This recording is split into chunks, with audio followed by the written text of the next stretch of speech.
आदर्श हमारा छूट गया, लक्ष्य हमारा टूट गया। नील गगन के विशद राज में भाग्य सुधाकर डूब गया। आदर्श हमारा छूट गया, लक्ष्य हमारा टूट गया। मैंने देखे कितने बसंत, कितनी पावस की हरियाली, ग्रीष्म की देखी सुखद निशा, देखी वर्षा काली काली। सुख दुख की आंख मिचौनी में सर्वस्व हमारा लूट गया। आदर्श हमारा छूट गया, लक्ष्य हमारा टूट गया। नील गगन के विशद राज में भाग्य सुधाकर डूब गया। मैंने मरने के मधुर क्षणों में भी अरमानों को ढलते देखा, पर हर पतझड़ के ही पीछे मैंने बसंत आते देखा। मेरे जीवन का बसंत क्या पतझड़ में डूब गया। आदर्श हमारा छूट गया, लक्ष्य हमारा टूट गया।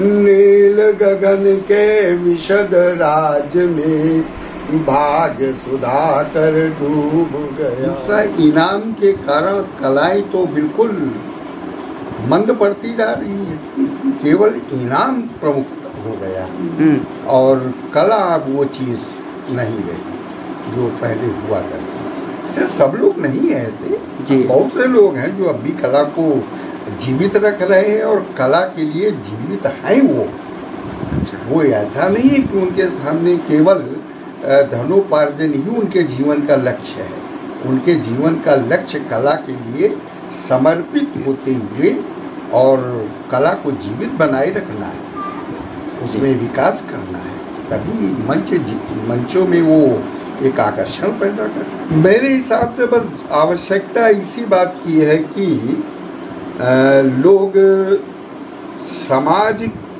के लिए क्या इस समय प्रेरणा आवश्यकीय है उसको देने का प्रयास। आम डांसर ऐसे होते हैं जो बड़ा प्रदर्शन ऐसा करते हैं जिसका समाज में बड़ा विपरीत प्रभाव पड़ता है, जबकि 2-3 डांसर ऐसे भी हैं जो बड़े आध्यात्मिक है। जैसे अभी हमारे गांव में गया था गरीब दास करके गया था इस साल, बहुत अच्छा प्रस्तुतिकरण रहा।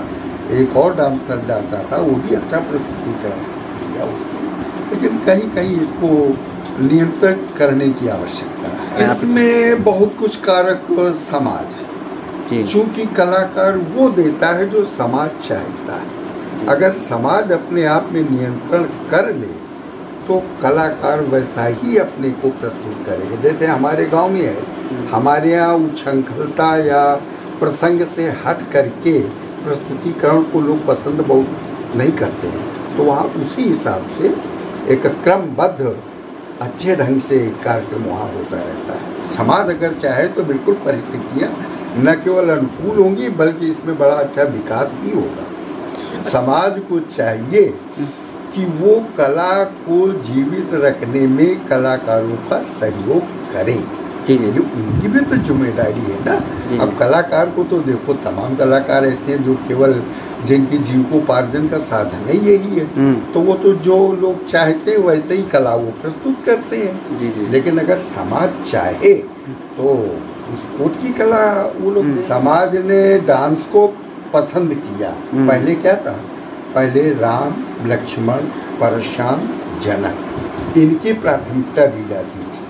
अभी प्राथमिकता में आ गए कि डांसर कौन आ रहा है, जोकर कौन आ रहा है, इस टाइप की प्राथमिकताएं बदल गई। तो जब ये प्राथमिकताओं में फिर से विचार किया जाएगा तो जरूर होगा। नमस्कार, आप हैं कानपुर शैली की रामलीला के ख्याति लब्ध जनक अभिनेता रहे पंडित रमेश चंद्र त्रिवेदी। त्रिवेदी जी ने सन 1965 में विदेह राज जनक का अभिनय प्रारंभ किया था। तब आपकी आयु लगभग 25 वर्ष थी और आप एम.कॉम के विद्यार्थी थे। पंडित रमेश चंद्र त्रिवेदी को जनक अभिनय की प्रेरणा सुविख्यात जनक अभिनेता पंडित वंशलाल त्रिपाठी शलभ का अभिनय देखने के बाद मिली थी।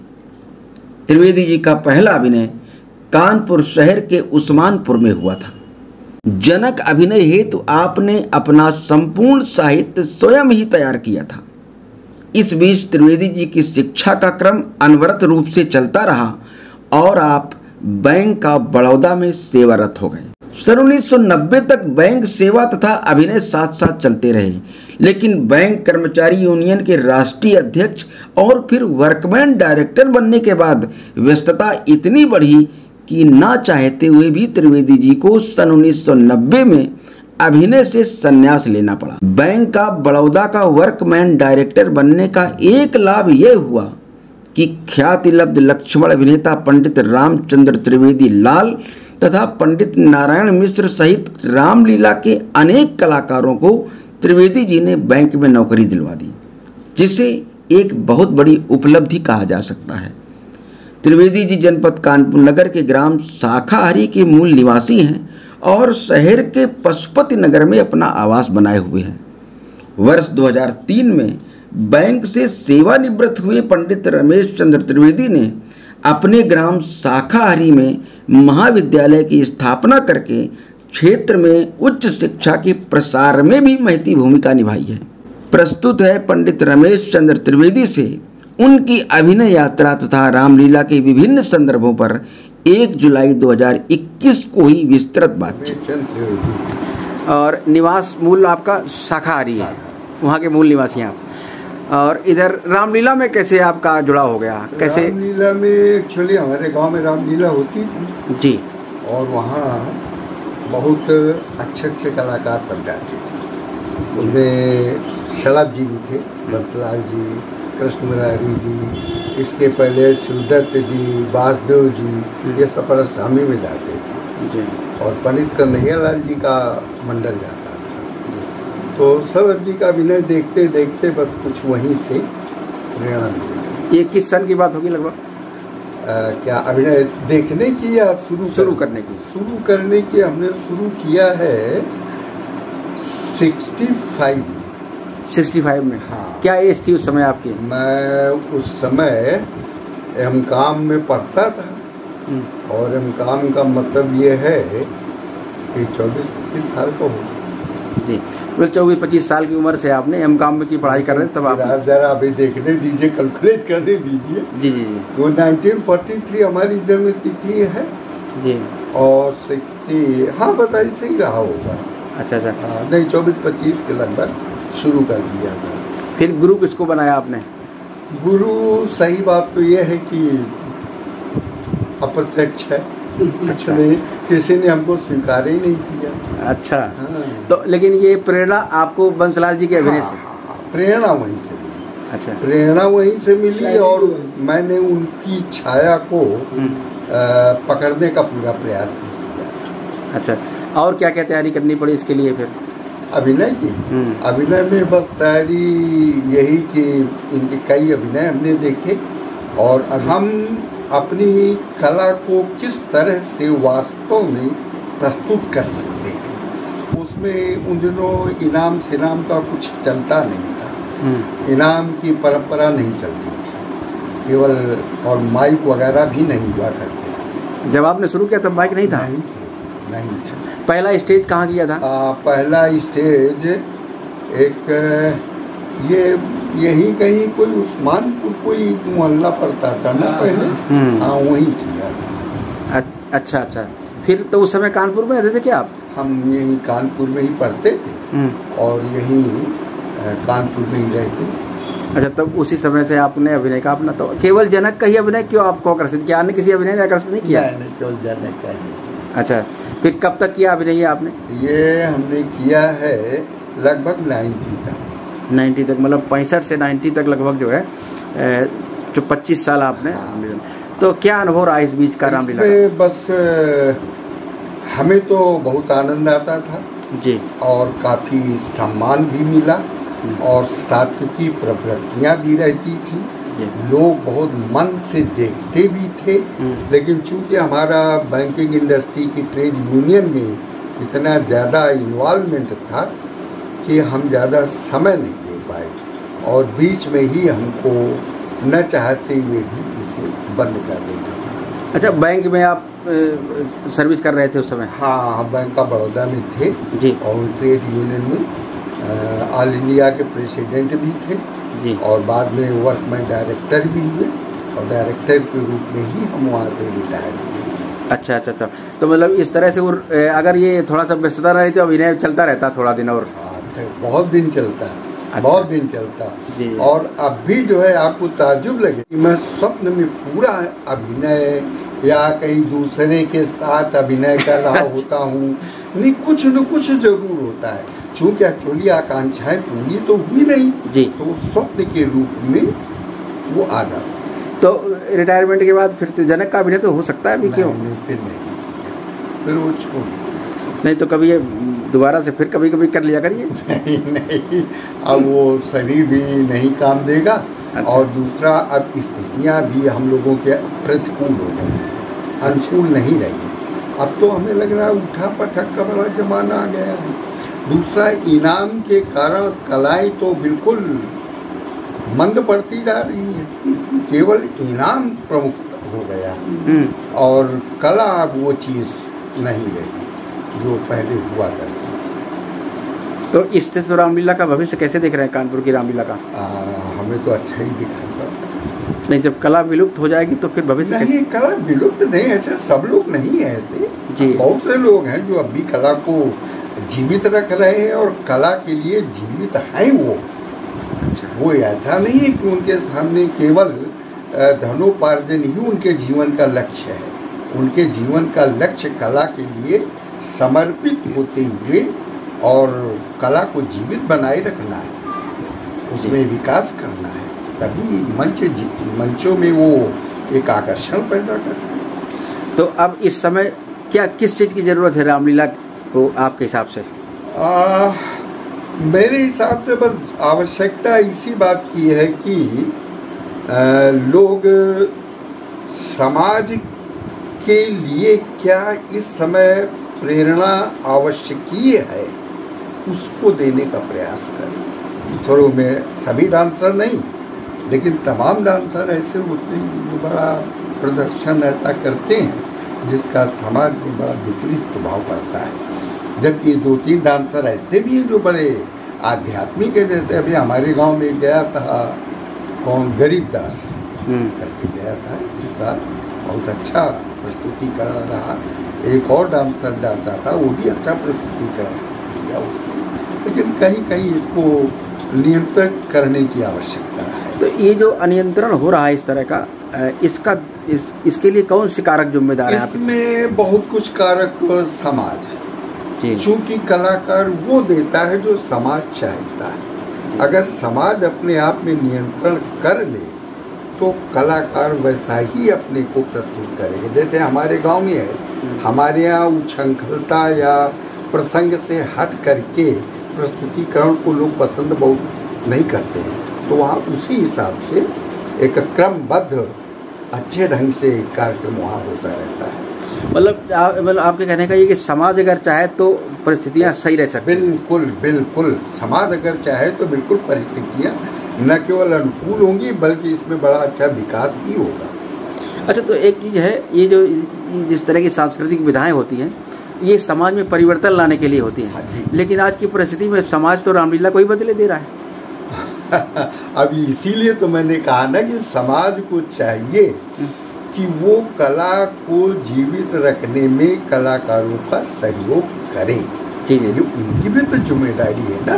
अब कलाकार को तो देखो, तमाम कलाकार ऐसे हैं जो केवल जिनकी जीविकोपार्जन का साधन ही यही है, तो वो तो जो लोग चाहते हैं वैसे ही कला वो प्रस्तुत करते हैं। लेकिन अगर समाज चाहे तो उस कोट की कला वो लोग देना प्रारंभ। एक और चीज़ है ना कि अगर रामलीला में स्वयं की क्षमता है, कला में क्षमता है, तो वो समाज को बदल सकती, समाज की विचारधारा बदल सकती है। हाँ, बदल सकती है, बिल्कुल बदल सकती है जी, बिल्कुल बदल सकती है। तो ये कहीं ना कहीं ह्रास इधर भी तो हुआ है। किधर? रामलीला की तरफ, रामलीला में ह्रास हुआ, तभी तो ये चीजें आई हैं। ह्रास का कारण मैंने बताया ना जी। कि ह्रास का कारण बहुत कुछ समाज हुई। समाज ने डांस को पसंद किया। पहले क्या था? पहले राम, लक्ष्मण, परशुराम, जनक, इनकी प्राथमिकता दी जाती थी। अभी प्राथमिकता में आ गए कि डांसर कौन आ रहा है, जोकर कौन आ रहा है, इस टाइप की प्राथमिकताएं बदल गई। तो जब ये प्राथमिकताओं में फिर से विचार किया जाएगा तो जरूर होगा। तो कहीं ना कहीं ऐसा तो नहीं है तमाम आजकल टीवी और ये चीज़ें तमाम सारे, इनका प्रभाव कहीं ना कहीं समाज में पड़ रहा हो तो? पड़ेगा पड़ेगा पड़ेगा जी। आपको मैं एक बात बताऊं, पहले जनक दरबार में, चाहे वो शरद जी का दरबार होता हो चाहे हमारा होता हो, बहुत नपे तुले गाने ही डांसर प्रस्तुत करता था और ज़्यादा से ज़्यादा 2 डांसर होते थे। ज़्यादा डांसर जनक दरबार में नहीं होते थे। अभी तो डांसरों की कोई सीमा ही नहीं है, लाइन ये हो गया। राम लक्ष्मण संध्या बंदन करे या न करे, डांस पहले होगा। परशुराम जी मेकअप किए मंच के पीछे बैठे हैं, लेकिन नहीं डांस होगा। तो ये कौन करा रहा है? समाज ही तो मांग रहा है ना। तो ये समाज में जो विकृतियाँ हो गई हैं, ये काफी दोषी है कहीं ना कहीं इसमें तमाम सारी चीजें हैं। उस समय जब आपका प्रवेश हुआ है, उसके पहले और उसके काफी बाद तक, एक जो कलाकार नया तैयार होता था वो इतना प्रशिक्षित होकर जाता था कि उस समाज को अपने ढंग से डील करने की क्षमताएं उसमें रहती थी। आज कहीं ना कहीं उसकी कमी दिखाई पड़ रही है आपको? नहीं, ऐसा नहीं है कि आज नहीं है, आज भी उपलब्धता है उसकी। क्योंकि देखो, शिक्षा का प्रभाव अब ज़्यादा हो गया है। पहले बहुत कम कलाकार ऐसे होते थे जो MA BA हुआ करते थे।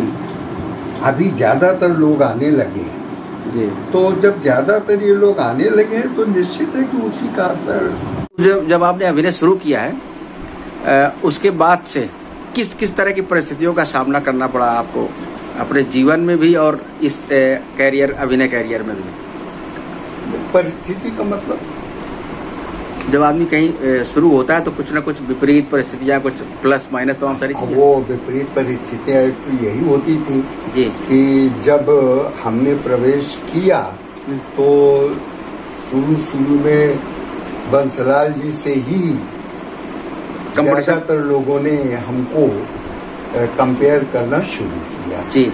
और उन्हीं की छाया को हमने अनुकरण भी किया था, लिहाजा वो स्वाभाविक था। तो उसमें कहीं हम कहीं फेल भी हुए जी। ऐसा तो नहीं कि सब जगह पास होंगे, लेकिन कहीं ऐसा भी हो गया जी कि जहाँ गए तो फिर जाते ही रहे अंत तक। आपके बारे में जानकारी मिली कि आपने जब बैंक ज्वाइन किया, फिर आपने परिस्थिति में अपना एक स्थान बनाया वहाँ पे, और सबसे अहम बात है तो आपने काफ़ी कलाकारों को भी उसमें ये किया। ये कैसे विचार आया? ऐसा तो लोग प्राय कम इधर ध्यान देते हैं, जब वो कहीं अपना निकल जाते तो निकल जाते हैं। अब साथ में जो लोग होते थे जी, खासतौर से जो राम लक्ष्मण का अभिनय करते थे जी, छोटे बच्चे हुआ करते थे ये लोग जी, अब साथ में हैं और अगर हम कहीं वो किसी का सहयोग कर सकते हैं जी तो उसके प्रमाण हम बैठे हैं। जी जी हाँ, वो तो हम जी जी जी। लगभग कितने लोगों को इस तरह से लगवाया आपने? गिनती नहीं, इसकी गिनती तो अच्छा भी नहीं। तो ये लोग सब याद करते हैं आपको कभी की नहीं? भगवान जाने करते हैं, तो ये लोग बता सकते हैं, बाकी और तो कहना बड़ा मुश्किल है। हाँ ना, नहीं लगभग सब लोग याद करते हैं आपको जो मिले ऐसे लोग। मैं अपनी बात कर जी सकता हूँ जी जी जी। मैंने जीवन में जो है शायद पैदा करने वाला तो कोई था जी, लेकिन जहाँ पहुँचाने वाला कोई अगर मेरे जीवन में जो है आज जो हम जिस लायक बने जी जी जी, उसमें हमारे बड़े भैया का बहुत बड़ा शायद पिता तो केवल जन्मदाता हो सकता है। जी जी जी। रिटायरमेंट के बाद फिर हमने किताबें लिखना शुरू। अच्छा हाँ, वो यहाँ क्या किस तरह की किताबें? जैसे एक तो किताब हमने लिखी मानस एक दृष्टि अनेक। अच्छा, आध्यात्मिक हाँ, चिंतन। हाँ जी। आजकल हम लिख रहे हैं मानस की अदृश्य परछाइयाँ। बहुत सुंदर। और करीब 7-8 किताबें हमने लिखी। अच्छा, जो गीत थे आपके जनक के अभिनय में, जो साहित्य था, वो संकलित कैसे किया आपने? बनाया, कुछ बनाया भी था कि कैसे? ज्यादातर हम खुद बनाते। अच्छा, तो कविता वगैरह कुछ लिखी है आपने इस तरह? लिखी, लेकिन भूल गए। अब कोई कविता, कोई 2 लाइन याद नहीं है आपको इस समय जो आपकी अपनी लिखी हुई हो? अब वो कौन सा भैया, कुछ हो तो बताओ। 2-4 पंक्तियां तो आवश्यक है ना। हाँ, 2-4 पंक्तियां जो है, जो याद आ जाए मेमोरी में, जिस प्रसंग में कोई भी हो। जी जी जी। कौन सा होगा? आदर्श हमारा छूट गया, लक्ष्य हमारा टूट गया, नील गगन के विशद राज में भाग्य सुधाकर डूब गया। आदर्श हमारा छूट गया, लक्ष्य हमारा टूट गया। मैंने देखे कितने बसंत, कितनी पावस की हरियाली, ग्रीष्म की देखी सुखद निशा, देखी वर्षा काली काली, सुख दुख की आंख मिचौनी में सर्वस्व हमारा लूट गया। आदर्श हमारा छूट गया, लक्ष्य हमारा टूट गया, नील गगन के विशद राज में भाग्य सुधाकर डूब गया। मैंने परिणय के मधुर क्षणों में भी अरमानों को ढलते देखा, पर हर पतझड़ के ही पीछे मैंने बसंत आते देखा। मेरे जीवन का बसंत क्या पतझड़ में डूब गया। आदर्श हमारा छूट गया, लक्ष्य हमारा टूट गया, नील गगन के विशद राज में भाग्य सुधाकर डूब गया। बहुत सुंदर। ये आपने अपना लिखा था? हमारा। कब लिखा था ये लगभग? एक बार हम गए थे बरीपाल, तो बरीपाल में अभिनय चल रहा था, यही बिलाप वाला जी। बस वहीं पर ही 2-3 लाइनें बिलाप के समय ही निकल गई, अपने आप निकल गई। तो हाँ, तो फिर वो पूरा बाद में फिर घर में बैठ के पूरा। अच्छा, इस तरह से। जी जी जी जी जी। तो कोई शिष्य बनाया आपने इधर? शिष्य कोई? ना हमारा कोई शिष्य है, ना हम किसी के शिष्य। अच्छा, गांव में है। अच्छा, एक लड़का है, वो अनुकरण किए है। क्या नाम है? बिल्कुल सेम। क्या नाम है? क्या अच्छा, कमलेश त्रिवेदी। कमलेश, हाँ, किसी ने नाम लिया था। जी जी जी। तो ये साहित्य संकलित आपने जो किया, तो कहीं ना कहीं इसको लाइट में आना चाहिए ना। तो डायरिया वगैरह तो रखी होंगी सब आपके? कुछ नहीं रखा, न कुछ रखा न कुछ किया। तो ये कितनी रचनाएं जब आप कर रहे हैं, सब बहुत कुछ लिख रहे हैं, तो हमारा तो ये रहेगा कि आप ये सारी संकलित करके भी इनको इसी तरह पुस्तक रूप में रख लीजिए, तो आगे भविष्य में वो काम आएगी। बात तो खैर आप ठीक कहते हैं, कई बार ऐसे विचार आए भी, लेकिन बस दिमाग में या तो एक किताबें लिखते रहते हैं, और या तो ये भी एक किताब ही होगी। हाँ, होगी तो। और या तो फिर कॉलेज के काम में इतने व्यस्त रहते हैं। जी जी। कम समय। ये तो आज हम पता नहीं कैसे आप आए और हम आपको फुर्सत में मिल गए वो हमारा देखते हुए सौभाग्य था कि मिल गए आप। जी। खैर, तो क्या संदेश देंगे कलाकारों को आप? कलाकारों को तो हम जो नए आगंतुक हैं, खास तौर से जनक के अभिनेता, यही संदेश देंगे जी कि चरित्र को जिए और समाज को दिशा देने के लिए जो रामचरितमानस लिखने का मुख्य उद्देश्य है जी, उसे ध्यान में रख करके ही अपनी कला का प्रस्तुत करें। जैसे तुलसीदास जी का मुख्य उद्देश्य क्या था? समाज को एक नई दिशा देना जी। और उसी दिशा को देने के लिए आज समाज में इतनी कुरीतियां फैली हुई हैं कि अगर कलाकार चाहे तो अपनी कला के माध्यम से लोगों को संदेश दे सकते हैं। हालांकि ये नहीं है कि वो केवल जैसे मान लीजिए आप लक्ष्मण का अभिनय करते हैं जी, अब परशुराम जी से संवाद हो रहा है तो बीच बीच में कहीं एक आध कविता ऐसी आ जाती है कि जो समाज को संदेश दे सकती है। जी जी, यही है कला का उद्देश्य भी। जी हाँ, कला का उद्देश्य। पंडित जी कोई मोबाइल नंबर है आपका जो संपर्क सूत्र है? जी बोल दीजिए। 9721320525। आप घर में पहले कोई रामलीला से जुड़ा रहा? जी, आपके घर में पहले पूर्वजों में कोई रामलीला से जुड़ा रहा? नहीं। आपके बाद? नहीं, पिताजी हमारे थे जो रामलीला कमेटी के मंत्री थे। अच्छा, गांव में गाँव में होती। क्या नाम था उनका? पंडित बेनी माधव जी त्रिवेदी। अच्छा अच्छा, स्वर्गीय। वो मतलब रामलीला से जुड़ाव था। हाँ, पर अभिनेता के रूप में आपका ही अभिनेता के रूप में उनका बहुत बड़ा जुड़ाव था। आपके बच्चों ने कभी रुचि नहीं ली इधर रामलीला में? नहीं। अच्छा, किसी को रुचि नहीं हुई कि रामलीला में मतलब? जी, तो सब अलग अलग उनका क्षेत्र का। अच्छा अच्छा अच्छा अच्छा, तो बच्चे मतलब अपने अपने सब काम में लग गए होंगे अपने अपने। आपने ये कॉलेज कब खोला था आपने? ये कॉलेज खोला था 2003 में। अच्छा, तब से निरंतर वहाँ डिग्री कॉलेज का संचालन आप कर रहे हैं प्रबंधक के रूप में, और वो इग्नू का भी सेंटर आपने ले रखा है? इग्नू का जी जी। तो अभिनय करते थे और अक्सर अभिनय 15-20 दिन लगातार कभी कभी हो जाते होंगे, तो घर का रिस्पॉन्स कैसा रहता था? घर में क्या होती थी? नहीं, घर हमारा बिल्कुल सहयोग करता था। अच्छा अच्छा, मतलब जो है सहयोग कि ये नहीं कि रात भर आप? नहीं।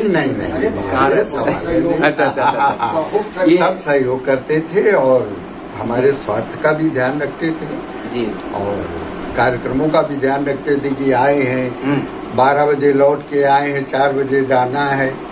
अच्छा, और ये जो बैंकों का भी, बैंक में सर्विस फिर कार्यक्रम, तो ये तो बड़ा। अरे भाई, इन्हीं कारणों से तो मुझे बंद कर देना पड़ा। जी जी जी, यही तो सब कॉम्प्लिकेशन होते। लेकिन एक समय तो ऐसा रहता होगा। एक समय की बात मैं आपको बताऊं, मैं फतेहपुर गया जी, और फतेहपुर से कार्यक्रम करके मैं घर आया जी, और गया था जी, 2 रातें हो गई और हमको जाना था देवियापुर। मैं ट्रेन में बैठा, खाना न खा करके यहाँ से जा करके, और ट्रेन में गया मैं सो गया तो आगे कहीं स्टेशन में पहुँच गया। अच्छा। अब यहाँ हम पहुँचे नहीं, जितनी गाड़ियाँ हो सकती उतनी गाड़ियाँ मिल चुकी। जी जी, तो क्या कर सकते हैं। नहीं, लेकिन अब सुबह लौट के आना, फिर बैंक जाना, फिर बैंक से वो तो करना ही पड़ता था भाई। तो एक रूटीन बन गया होगा उस समय। रूटीन कष्ट भी होता था, कष्ट बहुत होता था। जी जी, सबसे ज्यादा यूनियन भी थी ना, बैंक में काम ही करना होता तो कोई बात नहीं जी। मेंबर आते थे, अपनी अपनी समस्याएं लेके आते थे, उनके समस्याओं पे बात करना होता था। जितना रात को अभिनय में नहीं बोलना होता था, उससे ज्यादा बोलना तो मेंबरों से होता था। तो थकावट। बैंक में कब तक रहे, कब रिटायर हुए? बैंक में 2003 में रिटायर। अच्छा, 2003 में उधर से रहे, इधर विद्यालय आपने अपना बना लिया था। अच्छा अच्छा अच्छा, पिताजी ने जब आपको जनक के रूप में सबसे पहले मंच पर देखा, कहाँ देखा उन्होंने सबसे पहले? गांव में ही देखा। अच्छा, गांव में? गांव में ही देखा, तो उन्होंने गांव में ही देखा। उनका क्या रिएक्शन था, कैसा लगा उनका अनुभव? बहुत खुश होते थे भाई, उनका लड़का अभिनय कर रहा है और ऐसा अभिनय जो लोग प्रशंसा करते हैं, श्रेष्ठ कलाकारों के साथ में अभिनय कर रहा है, तो ये तो उनके लिए गौरव की बात है। आपके अलावा और भी हमारे जितने कार्यक्रम होते थे, ज्यादातर जैसे कृष्ण मुरारी जी हैं, मेन तो इनके साथ श्री कृष्ण जी हैं, या तेज नारायण वाजपेयी थे, इस तरह के ऐसे अभिनेताओं के साथ ज्यादा होते थे। हाँ, कैलाश जी वाजपेयी, परशुराम जी जी। अच्छा, गांव में आपने फिर लगातार उसके बाद जब बनने लगे तो गांव में आपका ही अभिनय लगभग होता रहा होगा? नहीं, बीच बीच में हम लोगों को बदलाव कर देते थे। बदलाव इसलिए करते थे लोगों को ये न लगे कि यही हर साल आते। हाँ। तो एक साल हम बंसलाल जी को ले गए थे, एक बार दयालु जी को भेजा था, एक बार एक वो रुद्रेश शुक्ला के उनको भेजा था। बीच में हम बदलाव करते थे। जी जी जी। अच्छा, गाँव में और भी तो कलाकार रहे आपसे पहले भी? हमारे गांव में हमारे पहले से कलाकार नहीं थे। अपने गांव हमारे बाद में भी डांसर एक आया, राम रतन। वो डांसर हुआ जी, और हाँ, वही डांसर हुआ। फिर ये ओम प्रकाश रावण का बाद में फिर ओम प्रकाश और ये ओम कमलेश। प्रकाश बाद में। हाँ, वो ये बहुत ओम प्रकाश और कमलेश ये बाद में जी, है। उसके पहले रावण के अभिनेताओं में एक योगेश थे, आपके गाँव के? योगेश, महेश, फिर बाद में वीरेंद्र आए, फिर भोला आए। अच्छा, मतलब गाँव जाते रहे ये लोग सब? हाँ हाँ। अरे बहुत अच्छी टीम है।